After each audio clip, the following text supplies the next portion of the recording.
Salut tout le monde, bienvenue sur notre podcast du Canadien avec Gigi et Gab. Premier podcast qu'on tourne alors Salut. qui fait jour. Ouais. Là, vous voyez pas, mais il fait beau, là. Il Normalement, on y a du les filme soleil tout le temps, dehors. genre 9h, 10h du soir, puis là, on a de l'énergie, est encore. Ouais, c'est ça, puis on revient sur l'Ouest aujourd'hui. Donc, le voyage de 6 matchs dans l'Ouest qu'on vient de faire, qu'on a récolté 6 points en 12 matchs, 2-2-2 pour Deux notre victoires, fiche. deux Donc, défaites en ouais. prolongation pour être plus Donc, on précis. va revenir là-dessus, puis on va vous parler de qu'est-ce Mhm. qu'on a trouvé qui a bien été, qu'est-ce qu'on a trouvé qu'on a bien été, puis en général, ce qui se passe avec le Canadien.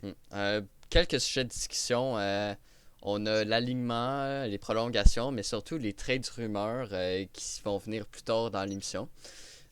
Commençons par le voyage dans l'Ouest. Qu'est-ce que vous en avez pensé, les boys? Regarde, Hmm, ça a été moyen, moyen. On a eu Mm. des bons matchs, des bons moments, des mauvais moments. Ça a vraiment dépendu comme nos deux matchs à Calgary ont été dégueulasses. Mhm. oui, Est-ce exact. que c'est la fatigue? Peut-être, oui. Le voyage dans l'Ouest, là, on avait 6 matchs en moins de 2 semaines, puis en une semaine et demie même. Mhm. Fait que, est-ce que peut-être que la fatigue s'est installée là? On ne sait pas, mais en tout cas, ça a très mal été. Puis vraiment, c'est ça. Il y a des matchs où il était solide, puis il y avait de la hargne, puis d'autres matchs où il avait plus peur d'aller d'un coin, on dirait, puis qu'il voulait juste économiser de l'énergie. Fait que ça a été vraiment bof bof. Mais Mais faut que tu dises aussi que le deuxième match contre Vancouver et le premier match contre Calgary, ça a été en moins de 24 heures parce que le décalage horaire, en plus, tu changes de ville. Moi, je comprends pas pourquoi ils ont mis deux matchs en 24 heures dans des villes différentes. Ouais, mais ok, je suis d'accord avec toi que oui, il y avait 2 matchs en moins de 19 heures. Mais après ça, on a eu une journée de congé. Et le lendemain, quand on a rejoué contre Calgary, là, on s'attendait à avoir une équipe qui Ouais, se sont fait reposer. humilier dernier Mais c'est match, puis ça. qui voulait Moi, je revenir en parle le force. premier match, c'est à cause de la fatigue, mais le deuxième match, c'est On juste dit que parce c'est à cause de la qu'il était fatigue, mais deuxième pas. match, moi je pense que oui, c'est à cause de la fatigue, mais en général, contre Calgary, ça a été mal. Je pense que Calgary avait un nouveau coach, il était prêt à jouer, il était prêt à se Ouais. donner, puis les Canadiens s'attendaient pas à ça. Ben, juste pour te dire que le premier entraînement de Darius Sutter On avec les patinait Flames, en c'est un tabarouette. entraînement de patinage. OK? Fait que je pense qu'il voulait les remettre à la Ouais, bonne place, puis je pense qu'il a réussi. non, ouais, mais vraiment, Daryl Sutter qui coach à la vieille manière de coacher. mhm. Ouais. Alex? Pour moi, on a eu beaucoup de misère contre Calgary parce que c'est une équipe défensive. Nous autres, on est une équipe rapide, offensive, puis on a beaucoup de misère contre des équipes de même, plus défensives, puis qui nous laissent pas mal moins de place à la glace. Mhm.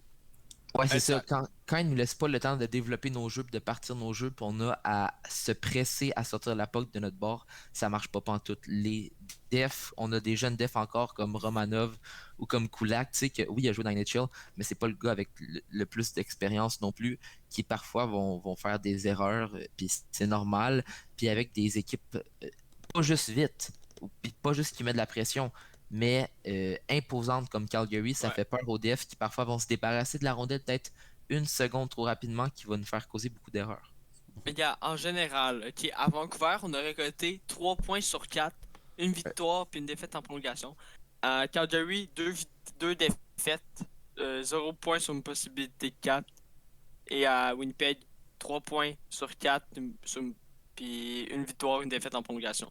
Enfin, je Mhm. pense vraiment que c'est le seul bémol de ce voyage-là, c'est Calgary, parce que sinon, ça s'est très bien passé, là. Même qu'à dernier match contre Winnipeg, là, on a fait un comeback en troisième période, là. Puis Mhm. Pour je m'attendais pas à perdre en voir ça, là. prolongation. Comme Ouais, pour perdre en d'habitude. prolongation, mais bon, On est habitué. c'est un point on est allé chercher par la haine, Sûr. mais on n'a pas tout fait en prolongation. Mhm. Mais pour une équipe comme les Canadiens là, qui sont en train de chercher une place en série, parce que oui, au début de l'année, là, on était comme OK, ça va être facile de faire les séries. On est premier avec Toronto dans la ligue.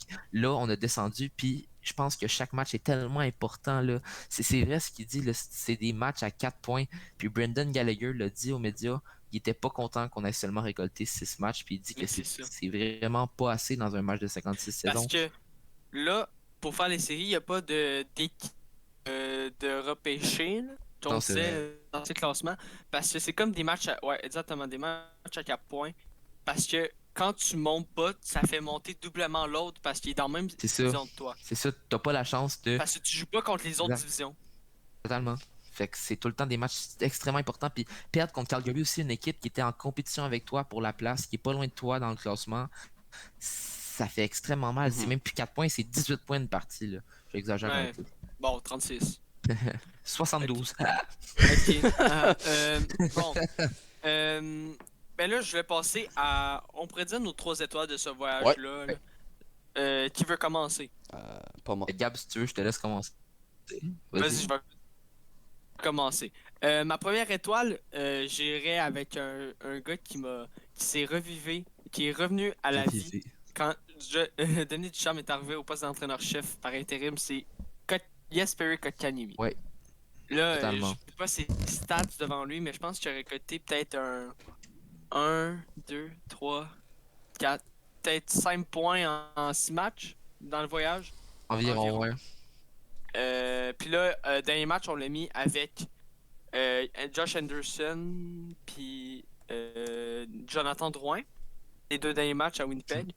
Ça a vraiment bien marché, là, surtout le premier, qu'il y avait un but, une passe.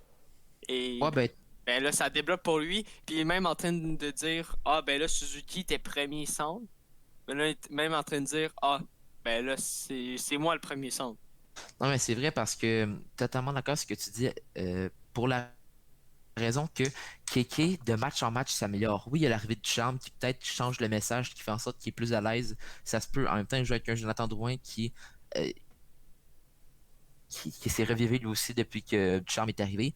Mais Kéké, le truc qui a beaucoup amélioré, là, c'est son côté causer des revirements. Il y a un bâton tellement actif, là. Je le vois, il est en arrière de l'adversaire. First, il a un bon patin. Puis deuxièmement, il est tout le temps en train de lever le bâton de l'adversaire. Puis durant le dernier match, là, souvent, j'ai tellement entendu souvent le commentateur dire revirement causé par, ben pas causé, c'est lui qui a fait le revirement, mais qui a été causé par Kotkaniemi.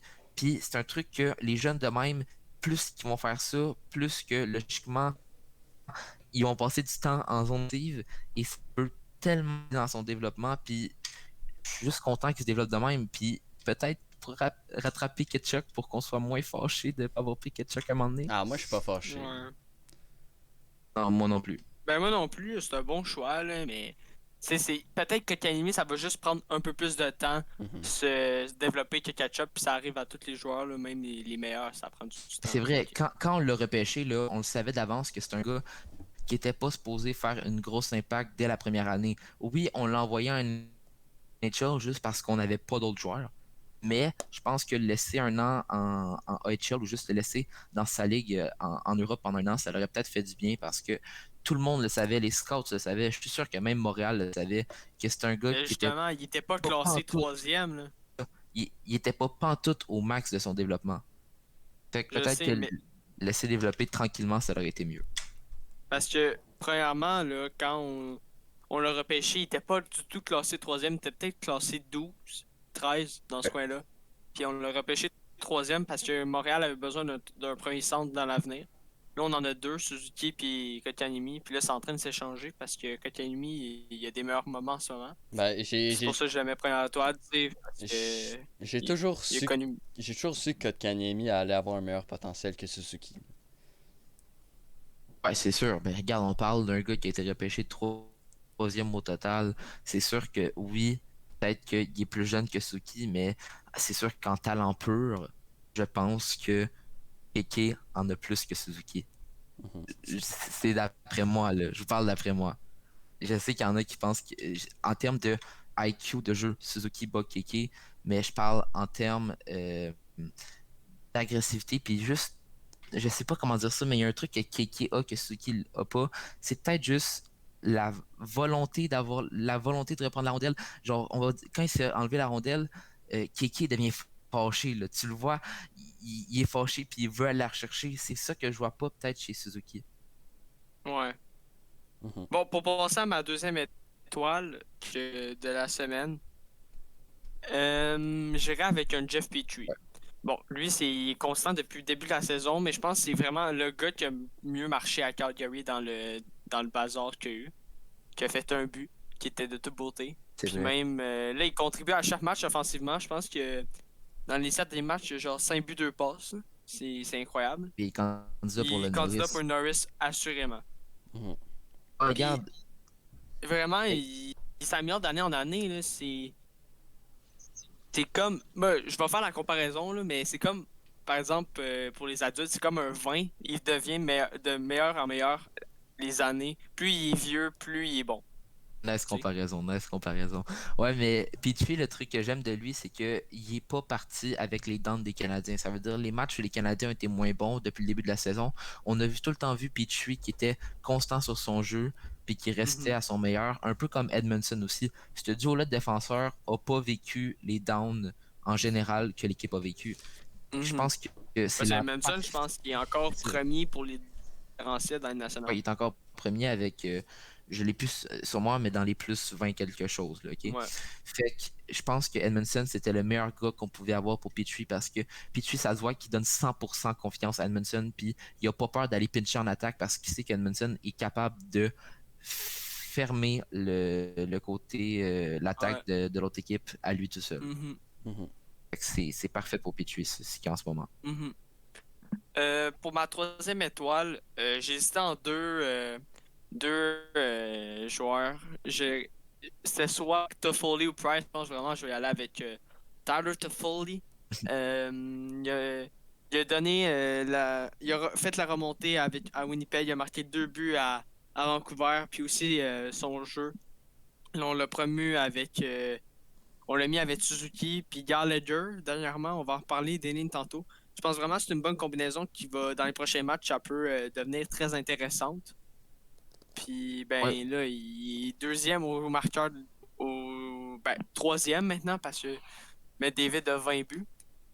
Mais ça fait longtemps qu'on n'a pas vu un gars des Canadiens dans le top 3 des marqueurs de la Ligue nationale.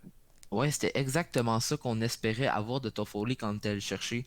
On voulait Ben, pas un gars pas qui on fasse. espère, mais il a donné plus qu'on en C'est demandait. Non, sûr, on n'est pas allé le oui, chercher bien pour sûr, ça, là. plus. Non, non, c'est sûr. Mais quand je parle, on espérait que c'était un gars qui allait être capable de finir les jeux des Canadiens, qui allait être capable de mettre la puck dans le but, parce que les Canadiens l'année passée avaient beaucoup de chance, qui donnaient rien. Puis c'est exactement ça qu'on a de Toffoli, puis encore plus défensivement, il joue quand même bien aussi. Mhm. Fait que c'est la meilleure acquisition en termes d'agent libre, je pense, de la carrière de Bergevin. À date, oui. Ouais, Mhm. avec Non, Anderson, c'est pas. Anderson, Ouais, c'est mais c'est une fine. trade. Ouais, ouais, avec Ouais. Domi. Je m'excuse. On va pas dire que Carl Osner, c'était le plus gros. Là. Non, non, non. C'est vrai, c'est vrai. Si tu veux, Alex, Bon, je vais vous laisser parler sur vos étoiles. je peux Oh, commencer, Alex, si ça te dérange pas. ouais, vas-y. Première étoile, je vais y aller avec Carey Price, parce que je trouve ça juste impressionnant comment il est arrivé à tourner sa saison de bord. En ce moment, il est avec 907 pourcentage d'arrêt, ce qui est pas excellent. Mais il y a environ un mois, il faut se souvenir qu'il était à environ 800 quoi? 885. 885. Avant le voyage dans l'Ouest, était à 885, puis Hmm. il est monté à 907. Fait que Ouais. c'est vraiment impressionnant, je trouve, comment il a viré sa saison de bord. C'est pour ça qu'il est première étoile pour moi. Très d'accord. Mhm. Deuxième étoile. D'ailleurs, c'est un gars qu'on.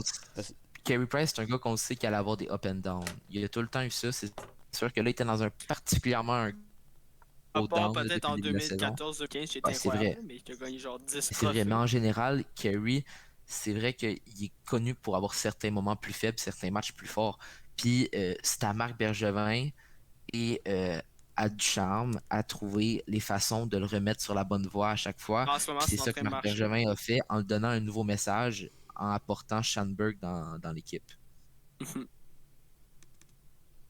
Ouais, vas-y, Euh, moi, Alex, pour ton deuxième étoile. Deuxième étoile, je vais aller avec Kotkaniemi, puis ça résume pas mal tout ce que tu as dit à propos de lui, Alex, à propos des revirements qu'il crée, puis sa hargne.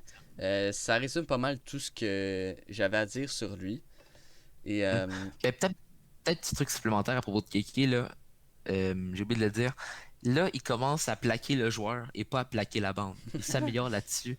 Puis c'est bien Ah, à il y a un voir peu parce que plus de précision ouais, ça me qui faisait se mal fait. pour lui, man. Il plaquait, puis sa face à rentrer dans la bande. À chaque fois, j'étais comme, il va se blesser un moment donné. Puis il remontait juste son casse après, puis il continuait à patiner. Mais là, c'est sûr qu'il commence à s'habituer, puis là, il plaque le joueur. Là. Ça fait du bien. troisième et dernière étoile, Tyler Toffoli, qui a été vraiment excellent dans le voyage. Une game de 3 points contre Winnipeg, puis qui a assuré la remontée en... Non, 3 points contre Vancouver et la fin de la remontée contre Winnipeg alors qu'il restait moins de 2 minutes, je pense. Oui, exact. Très bonne prestation de Toffoli. Josh Anderson, c'est le gars qui va apporter l'énergie au début du match. Souvent, les Canadiens, il y a certains joueurs, là, je te parle de Nick Suzuki, mais lui, c'est vrai qu'il a été un peu mou tout le long du voyage, mais il y a certains joueurs qui commencent les matchs un peu mous, puis c'est Josh Anderson qui vient apporter un gros plaquage qui réveille l'équipe. Même, il a fait une bataille contre Lucic un moment donné. Vraiment, il réussit à réveiller son équipe avec son côté physique, là. Vraiment, je m'excuse, mais même moi, là, quand je suis à la TV puis je commence un match, je suis comme relax, je regarde le match en mangeant mon popcorn. D'un coup, je vois Josh Anderson aller ramasser, mais à comme 300 km/h, quelqu'un Ouais. en bande. Là, je suis dans le match. Là, je pars à crier et je suis le fan numéro un. Fait qu'il réveille pas juste les partisans, il réveille son équipe aussi. Mhm. Ouais, si moi je peux y aller avec mes 3 étoiles maintenant, ben mes 2 premières étoiles, on en a parlé assez. KK, Carey Price. Puis ma 3e étoile, en fond, on en a parlé aussi là, parce que je résume un peu ce que vous avez dit. Je vais mettre Anderson, comme j'ai dit, c'est lui qui start les matchs en force. Mais il y a certains autres bons joueurs là, qui ont fait des bonnes performances. Comme je dirais peut-être Romanov. Romanov, j'ai trouvé que first, il a fait des beaux plaquages. Il a causé des erreurs encore. Il est encore jeune. Mais il commence peut-être à avoir un meilleur positionnement en défense. J'ai trouvé qu'au début de l'année, parfois, il était hors du jeu. Ça veut dire qu'il se portait à l'attaque à des mauvais moments. Là, c'est sûr qu'il commence à être plus habitué. Il joue avec Ouellet dans les derniers matchs, qui est comme un bon vétéran pour les jeunes. Puis, vraiment, il est plus responsable défensivement qu'il était. Mhm. C'est un bon point. Donc- Ouais, ben exactement. Là, ça... Moi, je pense à la transaction, là, Domi, là, contre Anderson. Tu sais, moi, je la critiquais vraiment. Mais il a vraiment monté son jeu d'un cran là, depuis qu'il est à Montréal, là. Hey, Anderson, ça c'est sûr, mais c'est pas qu'il a monté son cran d'un jeu, c'est qu'il était blessé. On savait ce qu'il pouvait donner s'il était à son max, mais Monté son cran d'un jeu, mon gars. On avait juste peur qu'il réussissait pas à retrouver le, puis À cause de sa c'est blessure. ça, à retrouver le max de ce qu'il était, puis c'est ça qu'il est en train de faire. C'est ça qu'il fait, c'est ça qu'il est en train de faire, c'est ça Ouais, qu'il a fait depuis le début de la saison. ben, Puis on c'est espère ça. que ça continue comme Ça ça. marche. Puis on espère C'est. juste qu'il va pas pogner une blessure à Mhm. long terme, poche comme un plaquage à mauvais endroit ou un petit croche-pied comme à la Dimelo. Hein. C'est Ouais. pas que je suis encore fâché, mais je suis encore fâché. Excusez-moi. Ah, ben c'est ça, mais. Tu vois, Josh Anderson, c'est le genre de gars qui va se blesser, mais qui va revenir le match après. Tu sais. Ça, des petites blessures. Mais. Tu sais, c'est un joueur rare, là. Son gabarit, sa Ouais. vitesse, c'est pas tout le monde dans les nationales qui a ça, là. Mais C'est Marc Bergevin, je pense qu'il l'avait vu, là. si C'est on pour ça parle de son qu'il a gabarit, de pas sa hésité à vitesse, donner Domi pour plus un choix de 3, là. là, il y a un truc que j'ai pas aimé, dernier match contre Winnipeg. Josh Anderson, justement, avec son 6 pieds 4 et sa vitesse de malade, il est allé plaquer un défenseur juste après une passe. Puis le défenseur s'est retourné au dernier moment. Puis avec la force que Josh Anderson là, c'est normal qu'il s'est ramassé dans la bande. Il s'est retourné, puis Josh Anderson, t'as une fusée qui arrive sur toi. C'est pas une pénalité pour plusieurs raisons. La première raison, c'est parce que c'est un plaquage légal. Oui, il arrive rapidement, mais ils viennent de se séparer de la rondelle. Puis deuxièmement, c'est le défenseur qui s'est retourné au dernier moment en voyant Josh Anderson arriver. Si on commence à donner des pénalités à Josh Anderson pour ça, peut-être que Josh Anderson va se dire logiquement, je vais aller moins fort parce que j'ai pas eu des pénalités. Puis ça va un peu gâcher ses forces. Fait que j'espère Mhm. juste que ça va pas se refaire des pénalités de même parce que c'est au défenseur de prévoir une fusée qui arrive sur toi. Tout simplement. C'est de même. Ouais. Ouais, prochain sujet. On a fini Prochain avec nos sujet, étoiles. on va aller avec l'effectif et les lignes. Qu'est-ce qu'on en pense? On va commencer en attaque avec la ligne Drouin Keke Anderson, qui personnellement m'impressionne. J'adore cette ligne, vraiment. Ouais, ben justement, le changement, il vient de se faire là, à Winnipeg parce que Calgary, ça n'avait pas marché. Suzuki, il prend une mauvaise séquence. Tu sais, ça arrive à tout le monde, c'est sa deuxième année, c'est normal. Moi, je pense de promouvoir que Kanimi montrer qu'on lui fait confiance puis qu'on lui donne plus de responsabilités, ça lui fait monter son jeu puis jouer avec des meilleurs alliés. Fait que ça l'aide. On- Puis vraiment, ce trio-là, là, t'es constant peut-être moins à Calgary. Là. Pas tout le monde à Calgary n'a pas été vraiment bon, mais Ouais, on- ouais. mais en particulier, ce trio-là, là, dans chaque match, il mettait une pression sur les défenseurs de l'autre équipe incroyable. J'ai tellement aimé. Bien sûr que t'as KK puis t'as Josh Anderson qui sont très bons pour justement aller mettre l'échec avant. Là. Mais même Jonathan Drouin, il est plus solide lui aussi sur son bâton. Là. Tu le vois là dans le fond de la zone. C'est pas le gars avec le plus gros gabarit, mais on le sait qu'il a du talent. Puis il utilise son bâton pour juste pas arrêter de spammer son bâton, comme on dit, pour que le défenseur adverse puisse pas le pull check. Puis avec son talent, il réussit plus à sortir des coins que ce qu'il faisait avant. Fait que les trois gars, c'est les trois gars qui performent beaucoup chez les Canadiens. On les met ensemble, puis plus, ça fait un plus. Voilà. Bon, en tout cas, cette ligne-là, il y a pas mal de positifs. Là, puis ça devrait continuer cette semaine à être nos 2 matchs contre Vancouver, plus 3 matchs après contre Edmonton. Totalement. Deuxième ligne. Toffoli, Suzuki, Gallagher. Bon, cette ligne-là, elle vient juste de changer. C'est normal que là, Suzuki avait eu un down. Fait, en plus de changer d'ailier, c'est sûr que ça l'a affecté un peu. Mais je pense que dans les prochaines semaines, on en a parlé tantôt. Je pense ça pourrait bien marcher parce qu'un Gallagher qui fonce au but sans hésiter, t'as un Potter comme Toffoli qui est 3e meilleur buteur de la ligue, qui est capable de décocher quand tu veux. Puis un fabricant de jeu comme Suzuki, je pense pas que ça va être éternellement que ça va pas marcher. C'est sûr, à un moment donné, ça va marcher cette combinaison-là. Mais ça n'a pas été dégueulasse non plus. Là. Ils ont eu des bons temps de jeu en zone offensive, juste qu'ils n'ont pas réussi à la mettre dedans à quelques reprises. Excepté Toffoli qui l'a mis dans la dernière mais là, il y avait même pas sur Gallagher et Suzuki. C'était KK avec Drouin, Anderson, lines de fin. avec Weber puis Petrie. Tu dis Suzuki a un down. Il est pas mal long son down parce que ça fait un bon bout que Suzuki est invisible sur la glace. Ben regarde, c'est ça, c'était la 2e saison. C'est ça, c'est la panne de la 2e saison. Beaucoup de prospects, excepté les prospects de première classe, puis même on parle de Quinn Hughes, là, Quinn Hughes, c'est surtout défensivement là, qu'il y a des problèmes. Beaucoup de joueurs passent par cette 2e saison-là. Même Kiki l'année passée. Ouais, puis des trucs qui arrivent à Suzuki, qui arrivent peut-être pas aux autres, c'est que on le sait qu'il y a une lacune au niveau de son patin. On le sait qu'il n'est pas explosif comme certains autres joueurs certains autres jeunes joueurs de la ligue. Puis moi, je pense que s'il veut retrouver peut-être les points qu'il produisait dans une ligne qui s'en vient de plus en plus rapide, s'il veut être capable de rester constant pour sa carrière, je pense qu'il faudrait qu'il se consacre à son patin. Je parle là d'un été, à la Corey Perry l'année passée, même si lui ça paraît pas parce qu'il est lent, tabarnache, mais Suzuki est encore jeune, faire du power skating tout l'été. Tout l'été, chaque jour, tu vas chaque jour, on se calme. J'exagère un peu. Ouais, mais améliorer son patin, c'est ça, sa lacune, puis il faut qu'il améliore sa lacune. Faut que ça devienne sa force. C'est ça, parce que des autres trucs, il est malade. Il n'y a pas besoin de se pratiquer pour faire des passes, il n'y a pas besoin de se pratiquer pour voir les jeux, il n'y a pas besoin de se pratiquer pour faire des shoots. Tout ça, il l'a. S'il y a du patin, juste Suzuki en patin, ça serait un prospect d'une autre classe totalement. Prospect, ça serait un élite. Un jeune joueur d'une autre classe totalement. Clairement. Ouais. 3e ligne, Tatar, Dano, Armia. Celle-là, ben là, on va en parler. Dano, il a enfin débloqué. Il a marqué 2 buts dans le voyage. Vraiment, là, on l'a mis à la place où il devait être. Un 3e centre. C'est vrai. Puis je pense que là, il doit assumer ses responsabilités parce qu'on voit Suzuki, oui, là, en ce moment, ça va moins bien un peu. Mais Keiki, il devient vraiment le premier centre du Canadien.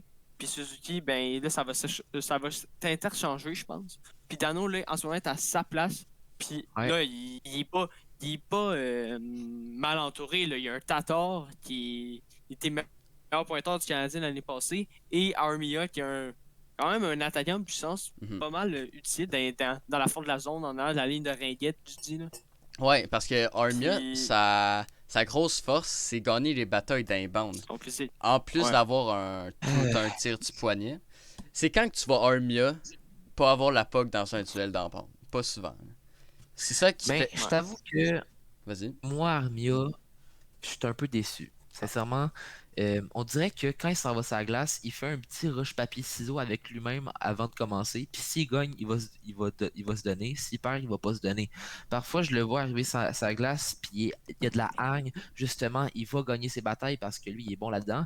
Puis il y a d'autres fois où il arrive là-dedans, il est smooth avec la rondelle, il est pas solide sur son bâton, il se la fait enlever facilement, juste un petit levage de bâton. L'autre équipe prépare la rondelle, puis il a pas la hargne d'aller la rechercher. Il retourne à sa position défensive lentement. On dirait que c'est pas juste qu'il est pas constant de match en match, il est pas constant de présence en présence. C'est ça qui me On gosse le fait jouer en désavantage numérique.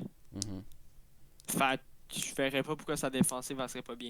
Et moi, j'aime pas ça.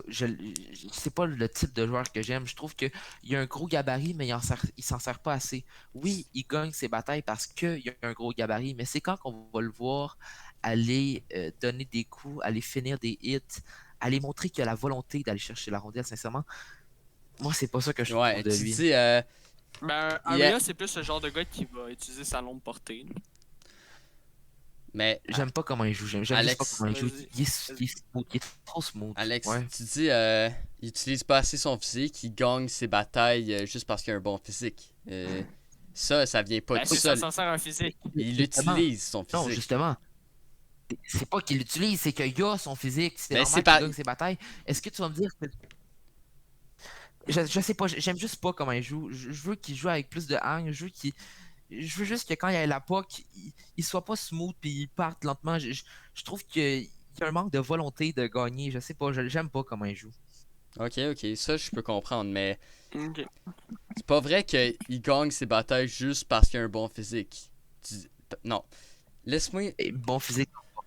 Oui, mais tu dis, il utilise pas assez son physique, puis tu dis que C'est- il gagne ses batailles juste parce qu'il a un bon physique, comme si il s'en servait pas, là.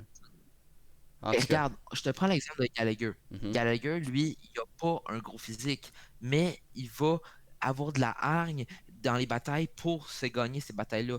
Lui, Armia, c'est le contraire. Il a un physique, mais je Ouais, trouve pas mais que cette je hargne-là. veux dire, il gagne ses batailles, mais tu sais, il prend pas la POC avec son physique, son corps, là, il prend avec un bâton, C'est là, ça il que gagne je ses parle. batailles pareil. Là.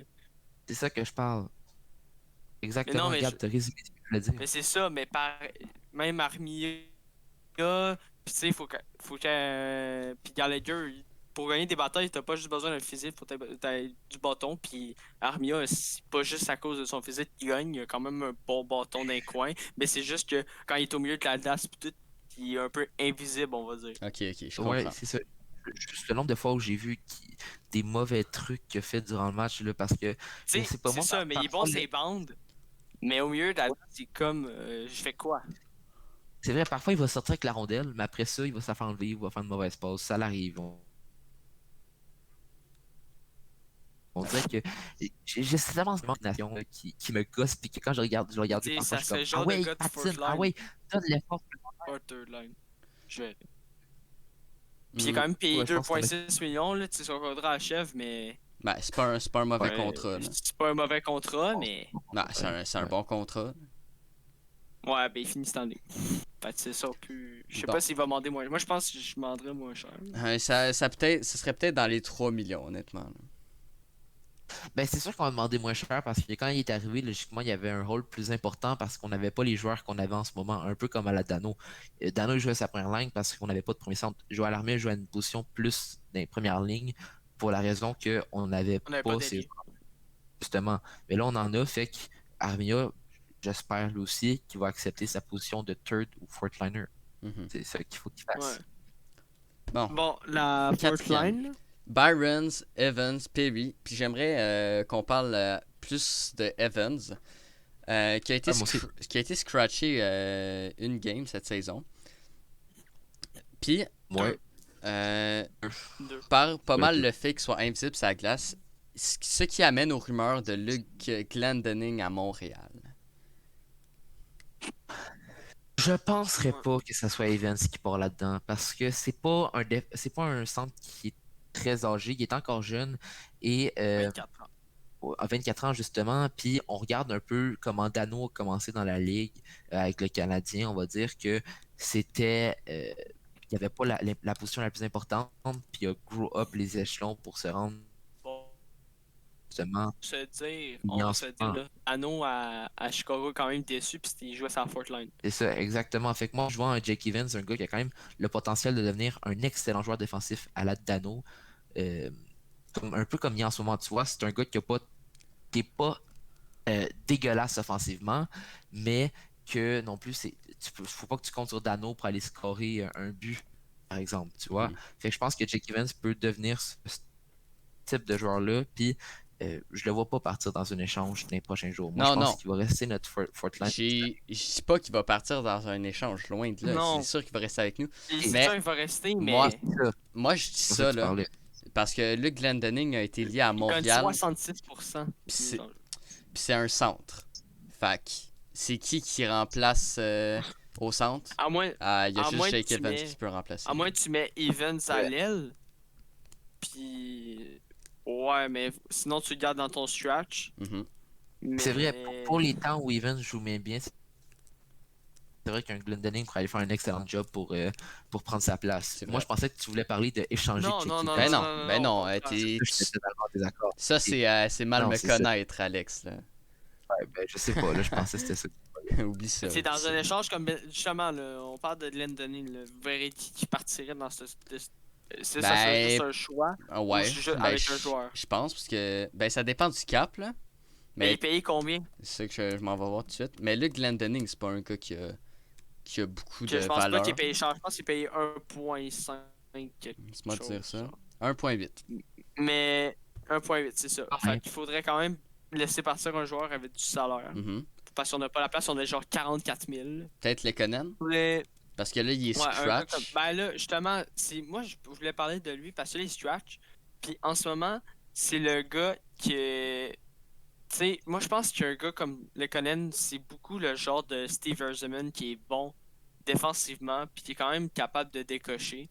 Tu sais, c'est pas dire qu'il est précis son tir, mais Ben, c'est un est-ce que tu viens de jeune joueur. comparer...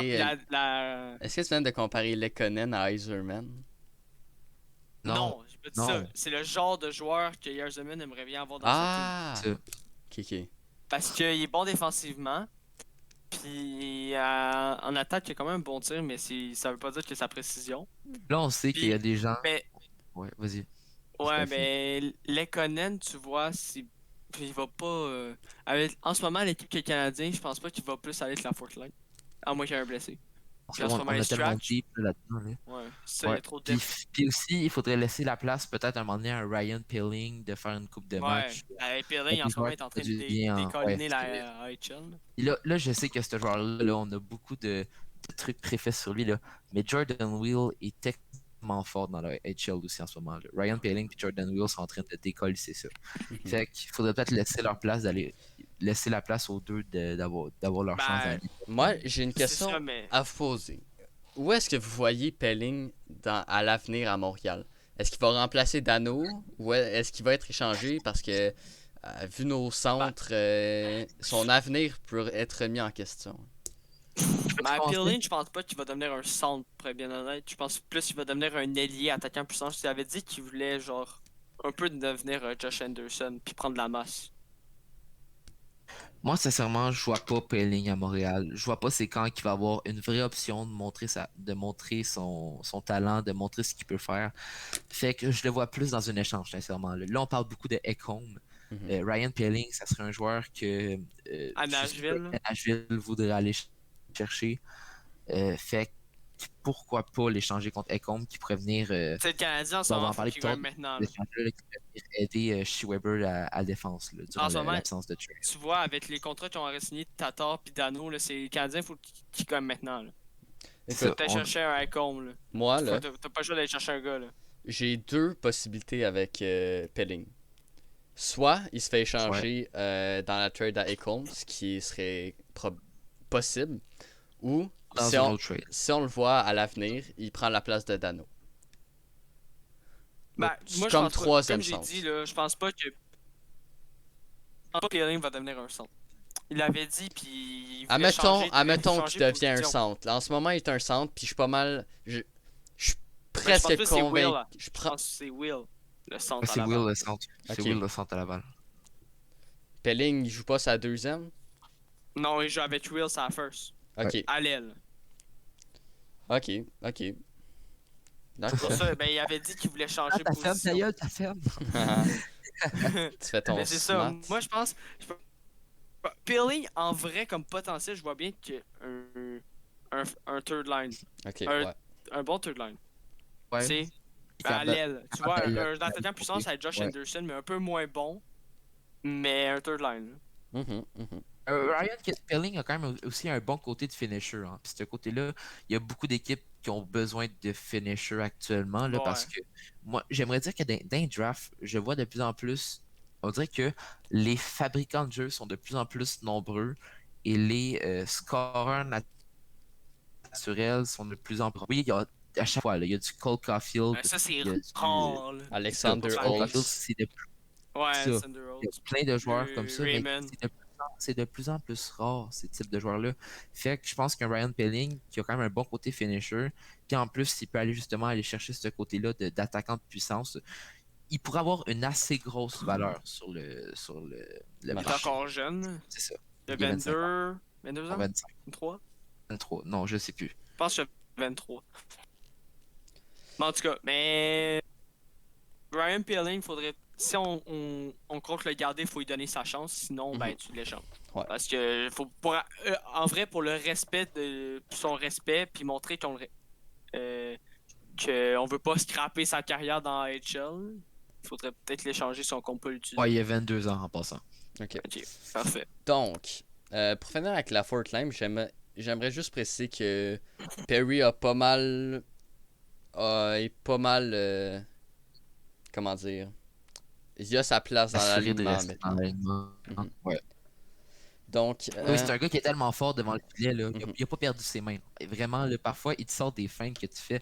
Comment il fait ça? Parce qu'on dirait que c'est rien, il fait juste la pousser vers en avant parfois, Ouais. mais ça passe entre les jambes du def, puis il part de l'autre bord. Puis s'il peut continuer à faire ces petites passes-là entre les jambes, genre par exemple à Gallagher en prolongation, Ouais. il va garder sa place, bien En sûr. Il power est tellement play. fort devant le Power play. ouais, Mhm. en power play, parce que prolongation, ça, on score pas. Ok. Excusez-moi. Donc, je propose d'aller avec les lignes de def. Maintenant que Jarrett est Ouais. blessé, la première ligne, c'est Edmondson Weber. Et j'aimerais vous expliquer à quel point je trouve ça dégueulasse. Ok? Vas-y. Vas-y. C'est deux gars défensifs, pas très rapides. Puis moi, je pense vraiment qu'on doit garder Edmondson avec Petrie. Ces deux gars marchent tellement bien ensemble. Puis Edmondson Weber, c'est plus des gars qui restent à l'arrière du jeu, qui ont besoin d'un def un peu plus mobile, défensif, offensif. Mhm. Ce que Petrie est totalement. Edmondson Weber, là, ça génère pas beaucoup d'attaques. Kulak Petrie, c'est bien beau, là, mais moi, je veux vraiment avoir Petrie Edmondson dans pas long. Là. Je comprends c'est quoi que tu veux dire, mais par exemple, on va dire au début, là, avant qu'on joue contre Winnipeg, c'était pas ça les lignes. Romanov était avec Weber. Quand on est arrivé à Winnipeg, c'est une équipe qu'on sait qui a une attaque d'une force incroyable. Le top 6 est juste fantastique. Puis même la troisième line est quand même très Ouais, bonne, puis la quatrième line aussi. c'est des Il fallait, All-Stars. Là. c'est ça, c'est une équipe qui pourra gagner les séries parce qu'ils ont l'équipe pour ça, ils ont les vétérans pour ça. Fait que je pense que Duchamp, le truc qu'il a voulu faire, c'est vraiment mettre une ligne offensive, puis un duo offensif puis un duo défensif. Le duo défensif, c'est Edmondson-Weber, qui serait capable, ben, qui ont essayé en tout cas de muter, je sais pas comment dire ça en français, mais Supprimé. de supprimer l'attaque, le top 6 de Winnipeg. Et après ça, le Kulak et Petrie qui vont réussir à les produire offensivement, créer des opportunités. Ouais, Kulak. Fait que c'est un essai. Et je suis totalement d'accord avec toi, Alex, que la ligne le duo Tabarouette, Mhm. Edmondson et Petrie est incroyable. Ils fit tellement bien ensemble, il faut les laisser de même. Puis là, Ça, c'est. tu mets ça avec Kulak, là, qui, bon, c'est pas la même chimie. Est-ce que t'enlèves les chances à Petrie de gagner le Norris? Peut-être, peut-être pas. Mais avec Edmondson Petrie, tu mets toutes les chances de ton côté de ramener un Ouais. Norris à Montréal. On sait que ça a marché, fait que pourquoi faudrait le briser? Mhm. Hey, je pense pas que le fait qu'il joue avec Kulak va l'empêcher de produire offensivement. C'est surtout défensivement que ces deux-là, on le sait, ils ont certaines lacunes pour créer des revirements. Puis les deux ensemble, ils en créent 2 fois plus, logiquement. Mhm. Fait que c'est plus le côté défensif qui va peut-être faire des petits problèmes là, Ouais. si on garde ces deux lignes-là. Mais je pense que ce soir, on joue contre Vancouver. Je pense que je sais pas c'est quoi dans l'alignement. Je sais pas s'ils l'ont dit sur le compte de Montréal, mais ça me surprendrait bien gros que ça reste ça, puis qu'on mette pas Edmondson puis Petrie ensemble. Mhm. Bon, on a pas mal fait le tour de Kulak Petrie avec ça. Et Ouellet Romanov et c'est Olofsson à soir, à moins qu'il soit dans le Taxi Squad. Non, il est dans le Dans le taxi. Taxi Ok. Squad. Ouellet Ouais. Romanov. Moi, j'aime bien l'arrivée de Ouellet. On en avait parlé dans le podcast, il me semble, le précédent. Moi, j'aime bien comment il joue Ouellet. C'est du jeu simple, il reste à ligne bleue. Ben, Ouellet, là, c'est vraiment le gars qui, à Laval, c'était le coach des jeunes, on va dire. Ouais, c'est ça, il est habitué Puis avec les là, jeunes. il joue avec Romanov, ou... Ouais, Romanov. Ouais. Puis, il est dans la même position que quand il était à Laval. Peut-être Ouais. moins de pression parce qu'il était premier défenseur, mettons, mais là, il est 6e, puis il a juste à faire sa responsabilité défensive, puis on ne met pas trop de pression dessus, puis je pense que ça peut l'aider. C'est ça, Ouellet, c'est totalement c'est quoi les erreurs que les jeunes vont faire, puis il est facilement capable de corriger justement les petits problèmes que Romanov va faire, parce que Ouellet, on va pas se le cacher, comme tu as dit, Gab, offensivement, c'est pas une très On grosse n'attend pas production grand-chose de s'attendre de lui. lui, mais défensivement, son positionnement est excellent, puis je trouve que il place bien son bâton. La façon dont il place son bâton, ça l'empêche juste le gars de tirer, parce que s'il essaie de tirer, ça va juste dévier sur la palette de Ouellet. Fait que pourquoi pas avec Romanov en attendant l'arrivée de Chariot ou un échange. Par exemple, on va le dire encore, Ekholm. Pourquoi pas le garder dans l'alignement? Mhm. Ouais. Est-ce que vous avez des choses à dire sur Romanov avant qu'on passe sur les prolongations? Non, mais tant qu'à faire, avant des prolongations, là, je pense que ça serait le temps d'en parler de Gustav Olofsson, Ouais, sincèrement. vas-y. Gustav Olofsson a été appelé dans Mhm. l'escouade de relève parce que logiquement, on peut avoir plus dans l'escouade de relève pour la raison que Chariot est blessé. Et qu'est-ce que vous en pensez? Est-ce que vous pensez que c'est le bon choix d'apporter lui? On aurait pu apporter Ben, peut-être d'autres joueurs. ben moi, je voulais dire que en ce moment, il est en train de défoncer la AHL, on va Ouais. se dire. Là. Il y avait des bonnes stats. Je pense que de le laisser encore. Parce que là, le gars qui est dans les squads de réserve, là, Mais t'es- c'est le gars qui va juste faire les pratiques. Là. À Mhm. moins qu'il y ait une blessure, il va pas rentrer. En plus, Fait que on moi, a. j'aurais mis un gars qui est un peu moins inutile, un peu inutile dans la AHL, qu'on ferait pas jouer. Puis qu'on laisse Olofsson dans la AHL, puis qu'il continue à faire sa bonne saison. Là. Ben, moi, Sinon, un je- autre. Je peux te dire ses stats avant, là. Juste en 10 matchs joués, il y a 4 assists, puis un but. Pour un défenseur. Plus 3 de moyenne. Très bon. mais moi, je m'attends à voir Olofsson prochainement. Parce que, de un, si on voulait avoir plus de depth dans le Taxi Squad, on a déjà Mété. Ouais, mais il joue pas, hein. Puis, écoute, tu me dis il y a une bonne saison AHL. La seule raison que je vois dans le Taxi Squad, c'est pour lui donner une chance prochainement. Ouais. Ouais, mais on sait que moi j'ai Ouais. regardé beaucoup de matchs à HL, puis très souvent Bergevin était là, fait que sûrement qu'il a dû trouver que Gustav Olofsson, en plus de son côté offensif, il y avait un meilleur positionnement ou puis un meilleur style défensif aussi. Mhm. Parce que quand on dit qu'il y a une bonne saison, là, mais l'équipe des Rockets de Laval ont une bonne saison en général.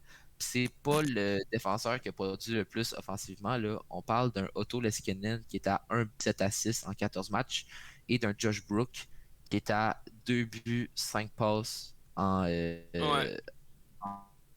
en 12 matchs. Mais je veux dire, tu sais, Froley, qu'on l'a mis dans l'escouade de réserve, il a jamais eu sa chance. C'est vrai. Fait C'est juste au pourquoi cas où. on C'est vraiment dans la dit- dernière option. Ouais. Fait que, moi, tant qu'à faire, tu sais, si on a vraiment une blessure d'un défenseur qui arrive, tu sais, je ferais pas jouer à Olofsson, je ferais jouer Mété. À moins que tu Aussi. veux le trade, là. Parce que ça fait longtemps que Ah, t'es sûr? à Merci. tes souhaits. Bon, on a pas mal fini sur ce sujet-là. On peut passe passer maintenant aux aux prolongations. Pas besoin de dire que sont poches.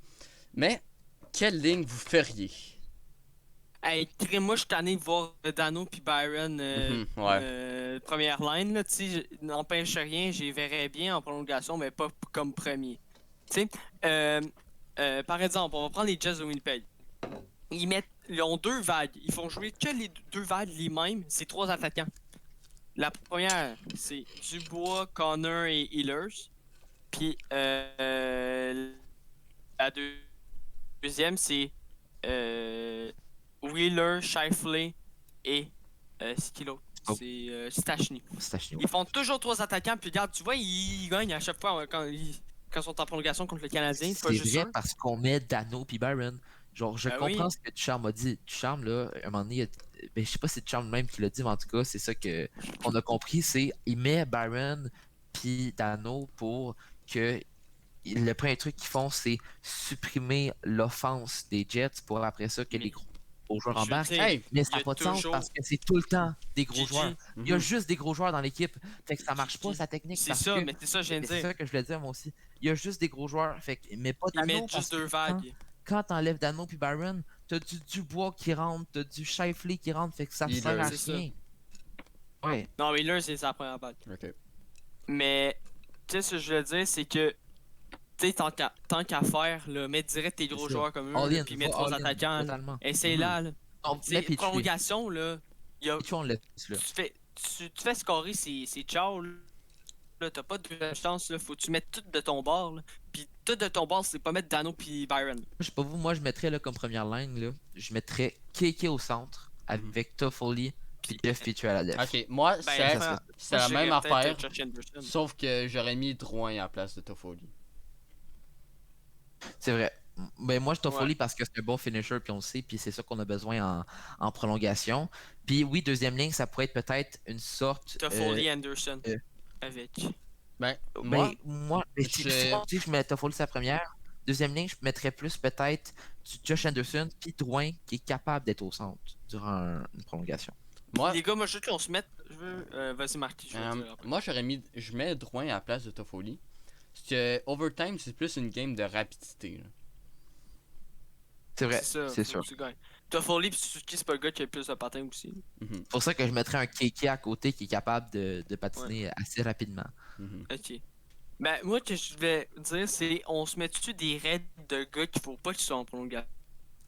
Dano Byron. Moi, Dano Byron, moi, je veux plus les voir. Je veux pas voir. Honnêtement, je veux pas voir un Corey Perry en prolongation. Son patin. Sûr, je veux pas voir de Weber. Moi, pour être honnête, je veux pas voir de Weber en prolongation. Je veux pas voir d'Edmondson non plus. Ben, Edmondson, je ferais quand même, j'essaierais. Mais c'est un gars qui est plus défensif. C'est pour ça qu'on a besoin en powerplay. Là. Sincèrement, c'est plus. En powerplay, c'est en prolongation, mon gars. Je trompe tout le temps, mais regarde, défensivement, 3 contre 3, c'est tellement tough à faire parce que tu as tellement d'espace sur la glace. Là. C'est pas compliqué, c'est eux qui vont scorer. C'est juste de l'offense. En vrai, regarde, les 2 defs qu'il faut que tu mettes, là. 2 defs faut que tu mettes, c'est Romanov puis Petrie en prolongation. C'est ce que je ferais. C'est les 2. Sinon, tu fais 3 attaquants. Ça finit là, tu fais comme les Jets, là, tu sais, ça marche leur affaire. Pourquoi tu l'essayes pas de ton bord? S'il vous plaît, là, la prochaine prolongation qu'on a, là, mettez pas Dano Tatar. Mettez pas Dano puis Byron, s'il vous plaît. Charme, là, je sais pas si tu nous écoutes, là, mais j'aimerais ça. Parce qu'à un moment donné, il faut bien changer la donne. On est tanné. Dès qu'on arrive en prolongation, on sait qu'on perd. Il y a juste du charme en dessous de notre podcast qui écrit OK. Mais j'aimerais bien. Sinon, là, on parle du dernier match contre Winnipeg. On bâche sur Byron puis sur Dano, mais je sais pas si vous êtes d'accord avec moi, c'est totalement Petrie qui a causé. Oui, mais il était tout seul puis Dano l'a remis alors qu'il y avait 3 gars. J'aimerais te parler de ce qui s'est passé exactement. Si tu regardes le replay, ok? Petrie s'avance pour shooter. Il rate son shoot, ça revient à Dano. Dano la passe à Petrie. Petrie, il essaye de déjouer 3 joueurs à lui seul alors qu'il y avait Toffoli qui était totalement en arrière, totalement dans notre zone, mais libre. Dans un 3 contre 3, le but, c'est de tout le temps avoir possession de la rondelle. Il aurait dû juste pas essayer de déjouer justement 3 excellents joueurs à lui tout seul. Et il aurait juste dû la remettre à Toffoli, aller changer, on aurait gardé possession de la rondelle, puis on aurait pu faire une nouvelle vague d'attaque. Fait que c'est des trucs à corriger. Il n'y a rien qui marche en prolongation. Ouais, ben. Et à un moment donné, là, il va falloir qu'il commence à comprendre qu'il faut pas que tu mettes des joueurs défensifs en prolongation, même si même si. Tu sais, il faut que tu y ailles all-in. Tu sais, toi aussi, il faut Ouais, que tu y c'est ailles. ça. T'as pas de deuxième chance en prolongation. C'est soit tu l'as, soit tu l'as pas. Là. Ouais, Faut que tu totalement. sais, c'est. Quand tu as la chance de gagner, faut que tu mettes les chances de ton bord. Je pense que ça fait pas mal le tour, là. On est quand même été agressif un peu, mais C'est vrai, on a besoin. faut Hey, dire, parce qu'on on est allé, réalise- ça fait 8, là. c'est ça, on est à 0,8. Fait que regarde, c'est pas qu'on est agressif, c'est qu'on est réaliste pis c'est C'est dégueulasse. ça. Voilà. Mhm. Voilà. Je pense que, hey, dites-vous là, même là, on pourrait presque battre le Non, le record record de la Ligue de nationale, nombre, ok. de En ce nombre de moment, là, défaites. en 82 Mais matchs, c'est 18, puis on a fait le compte, puis là, en ce moment, je pense que on a 29 de jouer, ouais, puis on aurait déjà battu le record sur 82 si on fait la conversion. On aurait ça, 23 défaites en prolongation. si on continue de même et on s'empire encore un peu, on pourrait battre ce record-là en 56 games. Ouais. Là, ok? Ben, Fait je que veux ça va. juste vous dire, tu sais, défaite en prolongation, j'aime mieux perdre en prolongation que perdre en C'est normal, régulier. ça te fait un Tu sais, au moins on a un point. C'est quand même tu sais, on avance tranquillement, mais c'est quand même pas. Tu sais, c'est pas désastreux comme défaite. Oui, c'est crève-cœur, mais t'as quand même. Tu sors quand même. Tu te dis, on a peut-être notre jeu à sort a servi à quoi? Il a servi à un point au classement. Et ce point-là peut nous faire très très mal à la fin de la saison parce que Ouais. la division Peut nous- canadienne, Ouais, ça va être serré en tabarouette. Je te dirais de ouais. 3 à 6 à Mais là, 3 en ce moment, là, les Maple avec Leafs, juste pour vous dire, ils ont une victoire. c'est sûr, un Fait monde eux comme autres aussi, ben, une victoire, puis 5 défaites, pas en overtime, ça en fait. régulier. Fait qu'ils gagnent pas de points. Fait que j'aime mieux perdre en prolongation que perdre Ils sont normalement quand en même, régulier. je veux dire qu'ils sont plus les leaders en Ouais, ben passant, c'est hein. rendu à Mais Edmonton. ils sont à égalité avec Edmonton. Les deux sont à 40 points jusqu'à Edmonton a 3 matchs de jouer de plus. Mhm. Fait que Attends, les gars, je reviens. Vous pouvez après ça, continuer. Je t'as du l'appelle. Winnipeg. Après ça, t'as du Winnipeg à 38 points en 30 matchs, qui est très proche d'eux aussi. Mhm. Puis Montréal, qui est un peu plus bas, mais qui a un match de moins de jouer sur tout le monde avec 34 points. Fait que ça va être extrêmement serré puis extrêmement cool à voir l'adrénaline qu'il va avoir vers la fin de la saison. Mhm. On a fait le tour sur les prolongations. On va continuer avec les rumeurs de trade. On va pas Ouais. trop passer trop de temps là-dessus, vu on en a beaucoup parlé dans les précédents podcasts. On va parler de Mathias Dans le Ekholm, podcast de Manger de Puck, là. Mais ouais, il faut en parler pareil. Eric Stahl et Luc Glendening qui s'est ajouté. Luc Glendening, on a Ouais. aussi pas mal fait le tour plus tôt dans le podcast. Moi, j'aimerais concentrer ça sur Mathias Ekholm. Regarde, c'est un joueur que beaucoup d'équipes veulent aller chercher. C'est un gars qui est capable de produire offensivement tout en étant extrêmement bon défensivement. Check, Winnipeg en aurait besoin, on en aurait besoin, Ouais. puis plein d'autres équipes dans la ligue en auraient besoin. Fait que j'ai peur que si on va le chercher, il faudra qu'on mette tellement de choix Ouais. parce que ça va être demande après demande. Ça veut dire Winnipeg va commencer avec une demande faible, puis ça va aller de plus en plus fort. Puis si on veut grimper et arriver au max, il faudra donner C'est ça. beaucoup. J'ai peur que jamais le fasse parce qu'il Ben, voit qu'on entre en a autres, besoin. là, les équipes qui sont intéressées principalement, c'est Montréal, Winnipeg, Boston, Toronto et Philadelphie. C'est toutes Là, des tout équipes ça, ils ont qui quand sont même beaucoup de valeur séries. d'échange. Puis là, moi, en étant à Nashville, je veux trade, là, et comme, je me dis, je vais attendre, puis je vais attendre qu'ils mettent all-in, mettons à date limite, pour qu'ils aillent vraiment, ils veulent vraiment l'avoir. Fait qu'ils C'est attendent la juste la meilleure chose meilleure à offre. faire. Là. Ouais, ouais. Mais c'est ça, là. Attends à 23h39. Non, tu peux pas, c'est à 15h la date. Ouais, je disais ça pour Ouais. niaiser. À 15h, en tout cas, t'attends jusqu'à 14h59 pour faire ta trade pour avoir la meilleure offre possible. Puis les gars, si on s'en va chercher Ekholm, c'est quoi que vous pensez qu'on aura à donner? Ben, faut que tu donnes un salaire.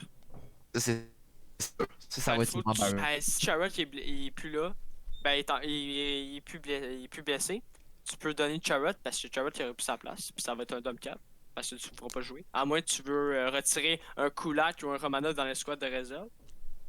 Ouais, oui, mais Fait que c'est soit Byron ou Charrot, peut-être le peut-être salaire. les Conan. Ou Lekonen. Ben, Lekonen, son contrat finit cette année. C'est ça le.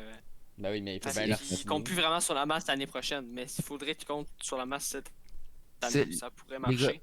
Mais Lekonen, il paye 2.4 puis Ecom 3.7. Fait que ça marcherait pas sur la masse. c'est juste Faudrait donner deux Byron. gars. Byron, le problème, c'est qu'il vaut rien. Il vaut rien. C'est comme si on donne rien. C'est un en négatif, échange. mettons, dans la balance. C'est ça, c'est presque ça. Fait que si on donne Byron, il faudrait donner sûrement avec ça un choix de 2, ou presque un choix de 1, mais vu qu'on sait on va avoir un choix de 1 qui va être loin cette année, moi je serais prêt à le donner, puis avec un prospect, peut-être un Ryan Pelling, un Jesse Honnêtement, en ce ça va être moment, cher. juste C'est pour ça vous qu'on va dire, donner. là, on a un petit toc, là, on a Danit qui est pas là aujourd'hui, là, mais il a fait un petit toc pour dire que son offre serait Jesse Lionen, un choix de 2 puis Byron. Mais tu sais, il faudrait donner plus que ça. Là. Je pense Il y a que d'autres ouais. équipes qui Un le veulent Ryan aussi. Pelling, comme Coach Faudrait donner, Duhamel, faudrait donner Ryan Pelling. je pense que ce serait bien. Ces petits pubs là, allez sur notre TikTok, il est très actif en ce moment. Mais ça serait tellement bien d'avoir Ecom aussi. On n'oublie pas qu'il a joué à Nashville avec Weber. Fait que Ouais. les deux ont fait beaucoup de temps à Nashville ensemble puis ont extrêmement bien joué. Mhm. Fait que est-ce que l'arrivée d'Ecom, en plus, améliorer Ben, faudrait le faire jouer avec Weber. faire revivre Weber puis retrouver son temps de jeunesse, ça se pourrait. Mhm. Ouais, ben en vrai, ça se peut. Ça serait cool. Ça serait Ça cool. serait cool.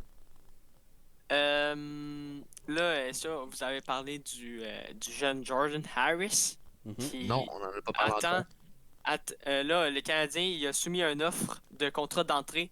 Là, on attend sa décision. Donc, c'est sûrement sûr qu'il va l'accepter, mais on n'a pas encore Ouais. sa confirmation. Mais on sait que le Canadien, il a soumis une offre.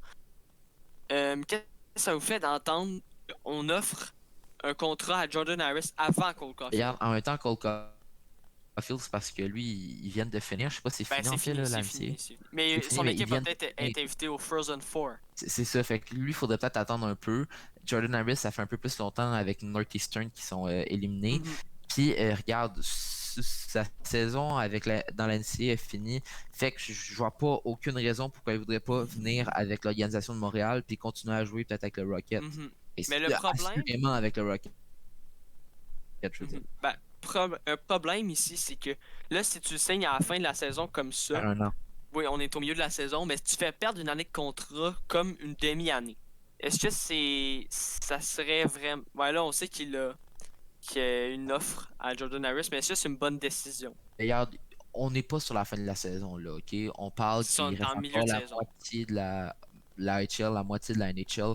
Fait que regarde, moi je vois que ça vaut totalement la peine. Il pourra se développer puis commencer à comprendre le monde pro avec le Rocket de Laval. Fait que je vois pas de négatif à perdre une demi-année de contrat pour aider un jeune à se développer comme ça. Mhm. C'est même affaire pour Cole Caulfield. Je vois pas pourquoi on le signerait pas. Lui aussi pourra commencer sa carrière pro. Lui aussi va. Mais lui, c'est sûr qu'avec son Frozen Four, il va peut-être venir plus tard, mais bon, si les Canadiens font les séries, ça va l'aider.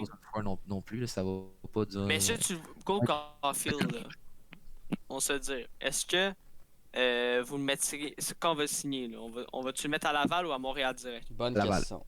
Bonne Il faut- question. Après moi, il va pas être prêt pour la NHL encore. Je sais pas. Vraiment. Tu sais, moi, je Faut laisser un pense. temps à la- Pour la fin de la saison, là, j'irais le mettre sa first line à Laval. On sait- Parce que là, il va avoir le temps. Il va pouvoir montrer de sa progression avec des vrais pros. Tu sais, NCAA, oui, c'est un calibre, mais la HL, c'est encore plus gros, là, un peu. Là. Ah, Puis. Rocket, Parce que vraiment, là, donner du temps de troisième ligne à Montréal, je pense pas que c'est la meilleure façon Ouais, pour le c'est ça. développer. hein. Rocket, tu le mets sa première ligne, puis on va dire qu'il défonce. Là. Je penserais pas que ça l'arriverait. Je suis désolé, Abs fan, là, j'en suis un, mais je pense pas qu'il va défoncer la HL. Il va avoir des bons scores, mais ça va pas être oh my god la révélation de l'année. Là, tu sais. Mhm. Mais si on va dire par exemple, je me trompe puis il défonce, pourquoi pas le demander d'aller en NHL pour les séries, par exemple. Ouais, totalement d'accord. Est-ce qu'on continue avec Eric Saul, Luke Glendening? Moi, je pense qu'on a fait le tour, là. Le jeu de ligne, on a fait le tour, je pense. Mais Eric Stone, on peut en parler un peu. Là. Ouais. C'est un gars qui viendrait ajouter du vétéranisme. Ça n'existe pas, ce mot-là. Ben, de la Puis, de la profondeur. sagesse à l'équipe. C'est ça. C'est un gars que lui D'expérience. aussi, c'est un gars que lui aussi, d'après moi, un peu à la Corey Perry, commence à être un peu Dépassé. dépassé par le jeu. Il y a moins de patins. Puis aussi, peut-être que souvent, on va dire, un peu comme à Corey Perry, ça aussi, je trouve qu'il fait ça, Corey Perry, c'est que il va être plus lent avec la rondelle. Fait que ses décisions vont être un peu plus lentes. Mais en série, c'est un gars que j'aimerais bien avoir. Il est Mhm. calme. Du leadership. Il a déjà été capitaine de la Caroline. Ouais, c'est vrai. Puis, vraiment, là, je pense que ça serait de la bonne profondeur. Le problème, c'est faut que tu donnes qui à Buffalo. Buffalo, ils voudront pas des gars d'expérience. Ils vont vouloir rebâtir comme ils font depuis 15 ans. En vrai, Fait on a que- tellement de choix l'année prochaine que tu Mais c'est ça. donnes Le choix en Canadien, je voulais en parler, maintenant, cette année, a 14 choix de repêchage. Il faut qu'ils les utilisent pour s'améliorer. Là. Tous ces joueurs-là, là, si tu gardes ces 14 choix-là puis tu repêches, t'auras pas la. Tous ces joueurs-là vont pas faire de la NHL sûrement. Fait que t'es mieux de les utiliser pour gagner maintenant. Puis on sait que l'année prochaine, c'est pas le draft Le meilleur plus draft. fort non plus. Fait qu'à Le quoi ça meilleur sert draft, là, c'était pas mal l'année passée. Là. Ouais, cette année, ben, Puis l'année qu'on vient de cette année, là, celui qui vient de passer. Puis celui de 2022 est quand même solide, pour être honnête. aussi, c'est vrai, mais ils vont jamais battre le Ouais, le draft 2020, là, il était quand même Mais vraiment 2015 solide. aussi, c'était un autre level. Mhm. 2015, Ouais, ben c'était 2015, on Jack sait de qui part. Connor McDavid, ouais. Ouais. Mhm. Est-ce qu'on aurait fait le tour Je pense là-dessus? bien. Le Glendening, on en a parlé tout à l'heure. Pelly Ouais. sur son avenir à Montréal aussi. Parlons maintenant du jeu de Dano, les derniers matchs. Qu'est-ce que vous en pensez, les boys? Ben là, il a marqué enfin, là, crime c'était temps. Mhm. Ouais, c'est une Ça libération. faisait depuis le 29 février qu'il n'avait pas marqué 2020 en saison régulière. Pas remarqué, je pense, le 29 février avant quelques années. Mais je pense vraiment que là, il faut qu'il accepte son rôle de troisième centre, puis il est quand même pas mal placé avec Top et Armia. Moi, dans les derniers matchs, je l'ai senti heureux, je l'ai senti qu'il, justement, il acceptait plus son rôle, puis il jouait la façon dont il jouait les autres années, puis là, on sait qu'il est bon défensivement, mais il a retrouvé son côté offensif un Mhm. peu. Un peu plus de hargne, il sait que c'est pas lui qui a les meilleures mains, fait qu'il va souvent juste diriger les pucks au but, puis par exemple, Tatar qui est capable de finir le jeu, ça peut Ouais, rentrer puis- dedans. Là. Puis, petit point sur Tatar, peut-être avant là, qu'on continue. Il y a un truc que j'ai remarqué que Tatar faisait souvent, c'est que souvent, il va avoir un boost de confiance en lui d'un coup, puis il va se dire je vais traverser la glace à moi tout seul. Non, J'ai pas je vu. vais traverser la glace, puis je vais faire des tirs entre les jambes C'est ça. en tir de barrage. Je l'ai pas vu. Ah, ouais. Ok, je parlais de parler des tirs entre les jambes durant le jeu, mais c'est vrai qu'en tir de barrage, il a fait ça aussi. Ouais, puis Ça a ça a pas causé marché la perte ben du ben, là. Canadien à Vancouver. Moi, Regarde, je... il a essayé quelque chose. Moi, je pense que Mais, les fans Vas-y. sont vraiment hard avec Dano. Oui, il y a un Ouais, très ben, mauvais vraiment. début de saison. C'était sûrement lié C'était à... ben, les fans ont dit. Laisse-moi parler. Vas-y. C'est surtout lié au stress de son contrat puis tout. Mais pour vrai, de un, offensivement, il s'est beaucoup amélioré quand tu compares ça au début de saison, tout en restant un solide atout défensif. Puis Ouais, on mais je suis continue à d'accord. lui chialer dessus. Oui, il a pas vraiment sa place en overtime, mais Dano, c'est vraiment un bon joueur qui va nous aider pour le reste de saison à venir. Mhm. Ben, c'est ça. Regarde, c'est ça, jouer à Montréal. Il faut que tu acceptes les critiques parce qu'il y a tout le temps des gars que peu importe ce que tu fais, là. Excepté s'ils voient que tu as scoré 3 buts, ils vont te chialer après. S'ils voient que tu as scoré puis tu as fait des points, là, c'est Mais mon joueur ça. préféré. C'est toujours les fafans, les petits fafans Exact. qui se fait juste aux statistiques. Mhm. Puis je voulais parler aussi d'une affaire à propos de Dano. Là. On sait à Calgary, ça n'a pas vraiment bien été pour tout le monde. Mais il y avait eu comme une simili-blessure de Dano. Puis il est arrivé à Winnipeg avec un entraînement. Puis il a dit qu'il était à 100%. Ça vous fait quoi d'entendre qu'il peut-être qu'il cache une blessure? Mais Ça peut, je dis pas. ça peut expliquer des choses. Ben, Mhm. est-ce que tu parles Mais récemment, là, là, sa blessure? Dano à Calgary, il avait dit qu'il avait une blessure un peu. Oh. Puis là, il a dit qu'à Winnipeg, il était à 100%. Ok. Mais moi, je me demande s'il cache pas une blessure. Je sais Regarde, pas. si c'est une blessure puis il dit qu'il est à 100%, euh, je penserais pas que ça serait une blessure à long terme Mhm. parce qu'on sait que ça va être un joueur très important vers la La fin de saison. la saison. Puis je pense que on voudrait pas l'user en ce moment pour qu'il soit pas présent en fin de saison. Mhm. Fait que ça serait une blessure importante. Je pense qu'on le laisserait sur le banc. Fait que Ouais. ça se peut que ça soit comme oh non, il y a un peu mal au mollet, mais ça soit pas quelque chose Ben, de en tout cas, grave. je Là, veux je sais juste vous dire quelque chose. Je pense qu'on va être tous d'accord là-dessus. On verra pas une offre de contrat de Marc Bergevin de 5 millions. pas. Non, Non. pas en tout. On peut être tous d'accord avec ça, là. Même Ouais. les personnes qui nous regardent, là, je pense qu'on va tous être d'accord T'sais, qu'on verra pas une offre de 5 millions. c'est ça, il était sa première line l'année passée, justement parce qu'on n'avait pas de premier centre C'est sa équilibré valeur qui a s'en venait. augmenté, là. C'est Fait que là, normal, lui, il est en il a first line. pris confiance en lui. Puis les autres équipes, on l'a dit, ok, peut-être qu'il est bon comme Bergeron, mais là, on a réalisé cette année que non. Ouais, Puis calmez-vous, quand on a là. d'autres centres à côté de lui, là, C'est, là il il va. était, je pense que l'année passée, Dano était dans sa prime pour vrai, là. Ça se peut. En ce moment, je pense que l'année passée, tu sais, son moment avec le Canadien qui était sa première ligne, je pense que c'est vraiment dans sa prime. Et en même temps, c'est normal. Il jouait genre 25 minutes par match, puis il jouait sur le Ben, power. 25, même Weber Mais fait même pas j'exagère. Tu sais 25. que j'exagère, Gab. Puis il Il jouait jouait sur le peut-être power play. Fait que 7 minutes, là. c'est normal qu'il produisait. Il avait toutes Mhm. les options, puis il jouait avec les meilleurs joueurs C'est de ça. l'équipe. Bon, les gars, C'est ça. je m'en vais chercher ma recharge. Le prochain sujet, c'est Price puis Schoenberg. Ok, Je reviens. si tu veux que je commence là-dessus, vu que c'est moi qui voulais élaborer le sujet. Enfin, là, Schallenberg a fini sa quarantaine. Alors, ben, ce matin, il y a eu un entraînement, son premier entraînement en réalité, pas en réalité virtuelle, en visioconférence. Mais là, il donnait des indications, puis là, on a appris que ce soir, c'est Jake Allen qui allait faire, qui allait gauler les buts ce soir contre les Canucks. Puis moi, je pense que ça peut aider les goalers à. Oui, il faisait des exercices de Schomburg en visio, mais là, de l'avoir en réel, Et c'est je pense sûr. que ça peut l'aider. C'est sûr qu'avoir un gars en vrai qui te montre comment faire, puis avoir un gars en visio conférence que ça bug à chaque 2 secondes, c'est un peu Ouais. différent. Là. C'est assurément totalement un autre game. Mais je pense que Schamberg à date, d'après ce qu'on voit, Guy Carey, c'est un peu comme Charm, c'est un message différent. Mhm. C'est la même affaire. Bergevin, c'est de faire ça. Quand ça marche pas, il va pas l'échanger parce que l'autre faisait une mauvaise job. Il va l'échanger parce qu'à un moment donné, les messages ils passent plus. Puis il faut qu'il y ait du renouveau pour que les joueurs restent à leur 100%. Mhm. Fait que,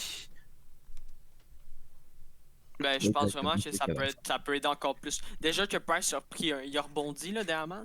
ouais, Je ben pense c'est que ça. vraiment ça peut Grand voyage dans l'aider encore plus grand voyage qu'il dans l'Ouest, ait c'est vraiment trouvé. Puis, face à face avec son entraîneur. totalement.